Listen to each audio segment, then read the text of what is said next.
College football needs coaches like Lane Kiffin and Deion Sanders. It just is a matter of fact. I don't know that that's an opinion. It's a matter of fact that guys like that help grow the game to those who might not be completely and wholly invested, like the diehard college football fan. And I think the game is better for it. I'm not one of these people who will sit here and tell you that the college is better. College football is better when this program, and this program is on top. Because I don't believe that. I think college football rocks at all times. So I don't think the sport is better. Well, college football is better when USC and Texas are great. No, it's not. College football is awesome whether Indiana or Washington State is on top. So this idea that, these blue blood people will only pay attention if college football is better when Miami is good. Well, I don't care about who is at the top. The sport is fun no matter what. But I do think the sport is more interesting when we have coaches like Lane Kiffin and Deion Sanders. And I liken them sort of to Steve Spurrier and Lane Kiffin more so than Deion Sanders, because Lane Kiffin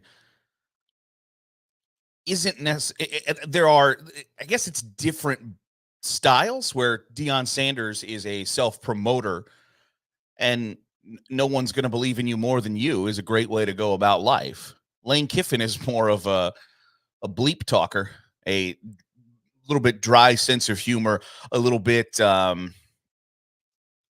more pot stirrer, in that Steve Spurrier vein of, I'll say whatever I think about our opponent or whatever, and all you get is more publicity for it. All you get is more eyeballs. Now you got to be able to back it up, which is easier said than done. But Ole Miss is going to play Alabama on Saturday. And for the first time since 2015, Alabama's not in the top 10 of the Associated Press football poll, which we'll talk about in a little bit. The poll, not Alabama. They got Alabama Saturday. They're making their preparations.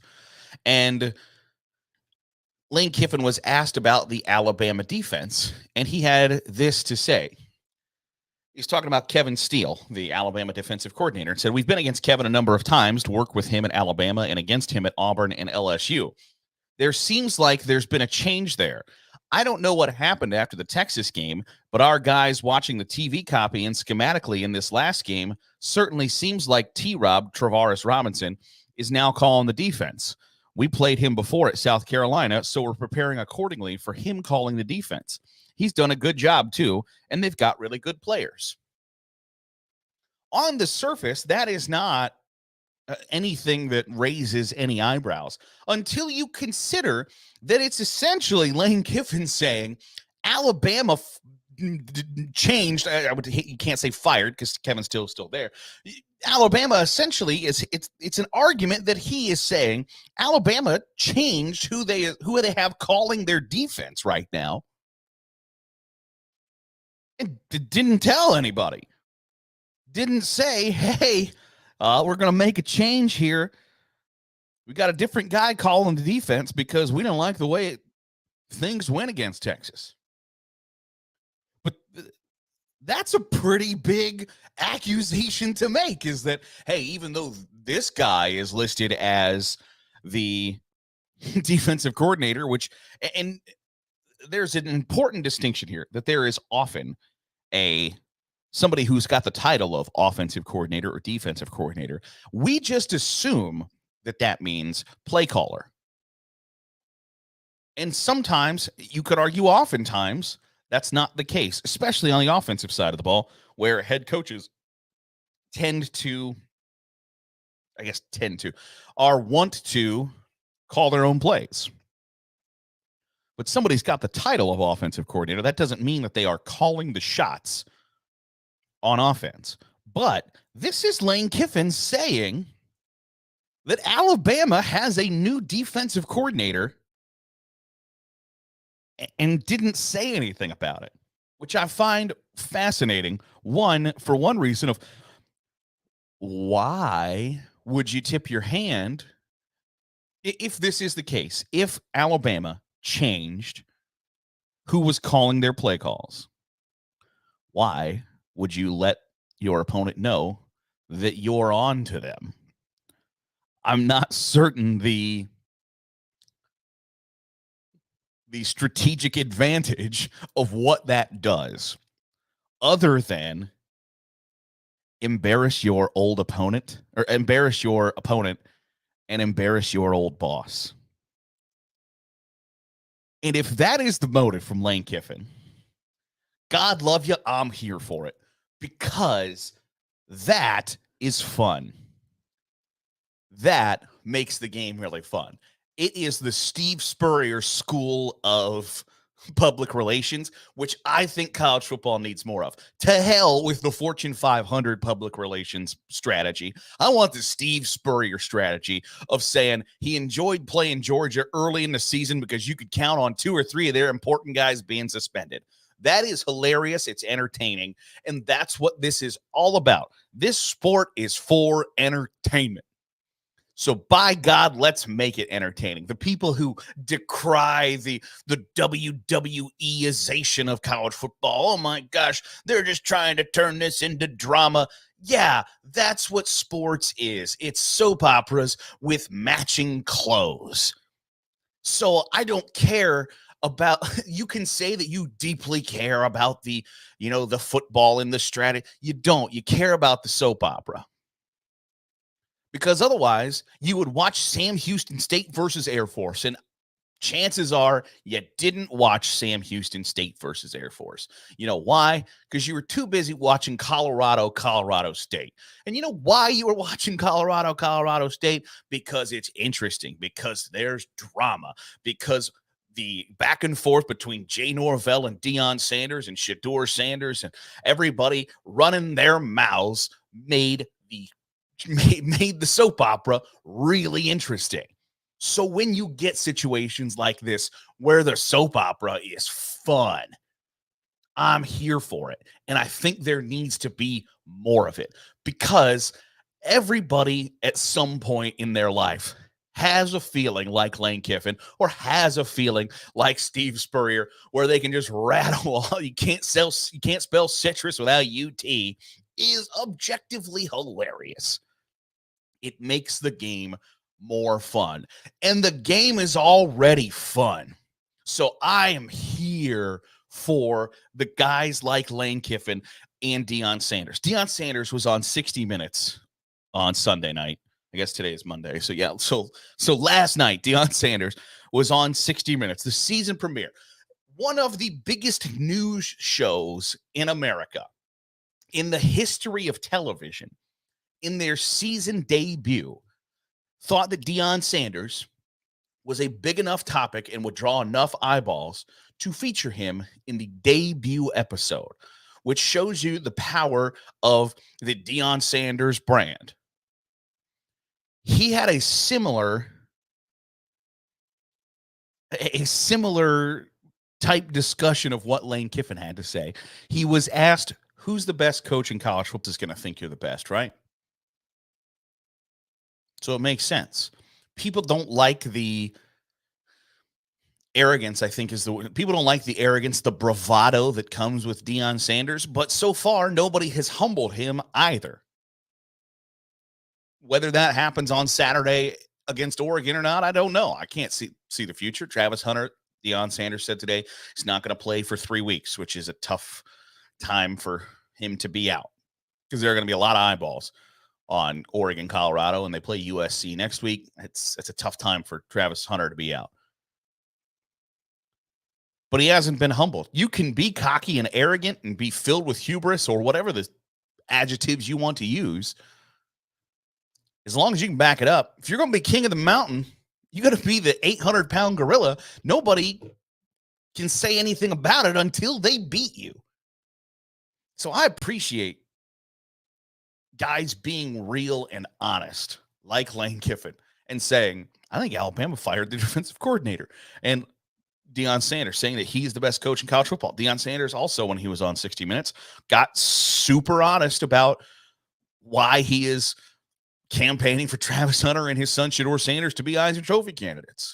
People aren't going to like the last part of that answer, but it's the truth. And it's something that we haven't confronted as college football fans, is that the overwhelming majority of recruits, whether they are 5 stars or 1 stars you will never hear of, are not choosing universities. They're choosing coaches. They're choosing programs. But Deion Sanders is right. Players are choosing Deion Sanders more than they're choosing the University of Colorado. And Deion Sanders is right. It's his job to advocate for his players to win the Heisman Trophy. But it shows the power of Deion Sanders' brand, and detractors aren't going to want to see that brand grow in stature and power. Now, I mentioned yesterday, I think that the college football world is drinking the Deion Sanders Kool-Aid, so he's already getting the benefit of the doubt that I don't know that he has earned. But I can't sit here and pretend as if Deion Sanders hasn't been good for college football, especially when he's going to be on the debut season debut of 60 Minutes. Deion Sanders and Lane Kiffin bring more eyeballs to college football, and the sport is better for it. This is the Daily Huddle. I'm Garrett Searight. Appreciate you making us a part of your day, however it is, wherever it is you're doing so. If you get the opportunity, hit the subscribe button on the YouTube. Give the video a thumbs up. It goes a long way in helping out the channel. If you're listening on a podcast, drop a 5-star review. That really helps get us in front of more college football fans, and that's always a really good thing. I want to talk about rankings because people, especially early in the season, are overly preoccupied by the top 25, whether it's the coaches poll or the Associated Press poll. I live here in Ohio. People are angry the Buckeyes are no longer in the top 5, that they started the season that way and they have dropped. And I think there's a difference between dropping and being passed. Florida State and Texas have passed Ohio State as much as Ohio State has dropped, because I think it's the same thing for Michigan. Michigan beat 3 really bad non-conference opponents. Yeah, it's fair. I was going to backtrack that. It's really not. They beat 3 not good non-conference opponents, and they averaged 32 points a game while Jim Harbaugh was on the sidelines. You know where they started the season ranked? 2nd. You know where they're ranked right now? 2nd. So I know that people are preoccupied with the top 25 and their ranking, and I'm going to be preoccupied with it for just a moment. If you look at the top 25, I'll run them down for the podcast listeners. 1 through 5, Georgia, Michigan, Texas, Florida State, USC. 6 through 10, Ohio State, Penn State, Washington, Notre Dame, Oregon. 11 through 15 is Utah, LSU, Alabama, Oregon State, Ole Miss. 16 through 20, Oklahoma, North Carolina, Duke, Colorado, Miami. 21 through 25 is Washington State, UCLA, Tennessee, Iowa, Florida. Do you know what all 25 of those schools have in common? They are in Power 5 conferences. Those receiving votes: Clemson, Missouri, Kansas State, TCU, Fresno State. You have to get to ranking slot number 30 before you get a group of 5 school.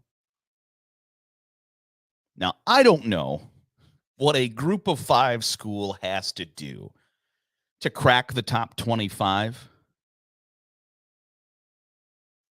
because the opportunities, like a few years ago when Cincinnati made the college football playoff, they got that opportunity largely because they were really successful the year before, and they had 2 games against Power 5 conference teams on their schedule early in the season, and they happened to beat both Notre Dame and Indiana. The group of 5 schools that have the opportunity to play 2 Power 5 schools in a non-conference season generally are doing so they can have a baseball team, not so they can make the college football playoff or crack the top 25. The G5 schools who schedule 2 Power 5 non-conference games don't do so with the intention of winning those games and using it to their advantage. They do so because they need straight cash, homie. So I don't know at this point what a group of 5 school needs to do to be ranked, because Fresno State is 3-0. Is Fresno State one of the top 25 teams in the country? Maybe not. I don't think so. Is Tulane one of the top 25 teams in the country? I wouldn't argue that strenuously. They have a loss at home to Ole Miss, who is now 3-0 and the number 15 team in the country. So, if that is your loss, and I think Tulane is trending towards being the group of 5 representative in a New Year's Six bowl game again this season. If that's the blemish on your resume at this point of the season, how rough of a blemish is that? And why is that held against you while Alabama is the second highest rated team with a loss? Because you know what? Alabama lost to Texas at home. And they looked horrible doing it. Alabama beat South Florida on the road, which how the hell that happened, I'll never know. The game being at South Florida, not the win. I can figure out how they won. But they beat South Florida on the road, and they looked terrible doing it. Tennessee lost to Florida on Saturday night, and they looked terrible doing it. Florida lost to Utah earlier this year, and they looked terrible doing it. The only schools in the top 25 that have a 1 in their loss column, and there are 4 of them, are in the SEC. And I've talked about getting the benefit of the doubt a lot on this podcast. And some of the SEC schools have earned the benefit of the doubt. But when you watch Alabama, do your eyes tell you that there are not 13 better teams in America than them? Because I am here to tell you, if they don't figure something out quickly, and by quickly, I mean by Saturday, they're looking at another ass kicking. And I don't think that's where they want to be. But do Florida and Tennessee deserve the benefit of the doubt more than Tulane does? I guess so. But just because they have a conference logo on their chest, to me, doesn't mean that they should be just inherently ranked higher than somebody else just because they're in the SEC. Tennessee didn't look great on Saturday. Tulane didn't look great on against Ole Miss. All 3 of them, 2-1. Just one. Tulane whipped the tail of South Alabama, who whipped the tail of Oklahoma State.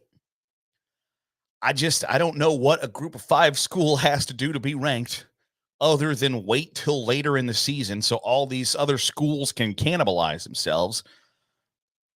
I just think Tulane and Fresno State and Air Force deserve a little bit more love and credit than what they've gotten so far this college football season. And I don't know how to rectify it and how to change it.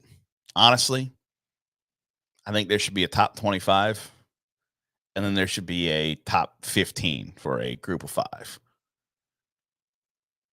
Because those schools deserve credit. They deserve notoriety and publicity and to be talked about. They're never going to get that opportunity when you run down the top 25 list that goes from Penn State, Washington, Notre Dame, Oregon, Utah, LSU, Alabama. That's a tough stretch. That's a tough nut to crack for Fresno State. and Tulane and Air Force and Memphis. But I don't know how they get there, especially early in the season without having a lot of success the year before. And I don't think that's how the poll's supposed to work. I think I'm supposed to, after week 4, or week 3, I'm supposed to judge the teams as they are this year, not what they've done in the past. But we all know that that's not the case. That'll do it for today's edition of the Daily Huddle. Thanks for making us a part of your day. We certainly appreciate it. Again, hit the subscribe button. Give us a thumbs up so you're making sure you're getting to see all of our great college football content here on Saturday Glory. If you are listening on the podcast, drop a 5-star review. It goes a long way in helping out the channel. We'll catch you tomorrow. Big slate of college football on Saturday. We're going to chat about it all week here on the Daily Huddle on Saturday Glory.